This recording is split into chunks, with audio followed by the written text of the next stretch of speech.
एक समय की बात है, एक अनोखे गांव में दो पत्नियां रहती थीं, इमली और लिशा, जो पड़ोसी घरों में रहती थीं। दोनों अपने पाक कौशल और गर्मजोशी भरे दिल के लिए जाने जाते थे। हर सुबह वे रसोई में व्यस्त रहते, अपने परिवार के लिए स्वादिष्ट भोजन तैयार करते। एक अच्छी सुबह, जब इमली और लिशा रसोई में तल्लीन थीं, उनकी सास श्रीमती शर्मा अंदर आईं। उनकी हमेशा की तरह कठोर अभिव्यक्ति चाय और गर्म नाश्ते के व्यंजनों की सुगंध से नरम हो गई। मेरी चाय और नाश्ता कहाँ है? उसने पूछताछ की। उसका स्वर आशावादी था। बस 1 मिनट, इमली ने उत्तर दिया। उसके हाथ चतुराई से बर्तनों को चला रहे हैं। यह 2 मिनट में तैयार हो जाएगा। हालांकि श्रीमती शर्मा का धैर्य जवाब दे गया जब उन्होंने लिसा से इसी तरह का आश्वासन सुना। उपेक्षित महसूस करते हुए वह अपने कमरे में चली गई। निराशा के बादल उसके पीछे मंडरा रहे थे। इस बीच बेटे आ गए, अपना दिन शुरू करने के लिए उत्सुक। अपनी माँ की परेशानी को महसूस करते हुए वे तुरंत चिंतित हो गए। बेटा उसके पास आया। क्या हुआ माँ? तुम परेशान क्यों हो? माँ ने कहा, किसी को मेरी परवाह नहीं है। मेरी चाय अभी तक नहीं आई है। इसी समय इमली हाथ में ट्रे लेकर हार्दिक क्षमायाचना के साथ चाय की पेशकश करते हुए श्रीमती शर्मा के कमरे में दाखिल हुई।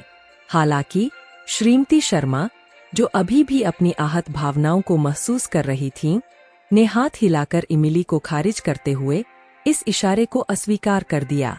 दिन बीतते गए और घर में तनाव बना रहा। तनावपूर्ण रिश्तों को सुधारने के लिए दृढ़ संकल्पित इमली और लिशा ने एक साथ टहलने का फैसला किया। जैसे ही वे गांव की धूल भरी सड़क पर चल रहे थे, गोलगप्पों की मनमोहक सुगंध हवा में फैल गई, जो उन्हें पास के एक विक्रेता के पास खींच ले गई। गोलगप्पे, लिशा ने कहा।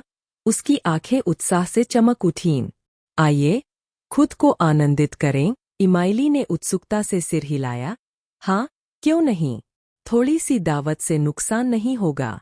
हंसी मजाक और बातचीत के साथ उन्होंने क्षण भर के लिए अपनी चिंताओं को भूलकर प्रत्येक कुरकुरे गोलगप्पे का स्वाद लिया। घर लौटते हुए इमली और लिशा ने मिसेज शर्मा को उनका इंतजार करते हुए पाया। उनकी अभिव्यक्ति पहले की तुलना में नरम थी। मुझे पहले अति प्रतिक्रिया करने के लिए खेद है, उसने स्वीकार किया। उसकी आवाज पश्चाताप से भरी हुई थी। चाय के लिए धन्यवाद। यह वही है जो मुझे चाहिए था। इमली गर्मजोशी से मुस्कुराई। आपका हमेशा स्वागत है। उस दिन के बाद से घर सद्भाव और समझ से भर गया। इमली, लिशा और मिसेज शर्मा हार्दिक बातचीत से एक दूसरे से जुड़ गए। उनका प्यार और स्नेह हर गुजरते दिन के साथ गहरा होता जा रहा है। और इस तरह गांव के बीचों बीच बसे उनके छोटे से घर में प्यार की खुशबू के साथ एक खुशहाल जिंदगी की शुरुआत हो गई।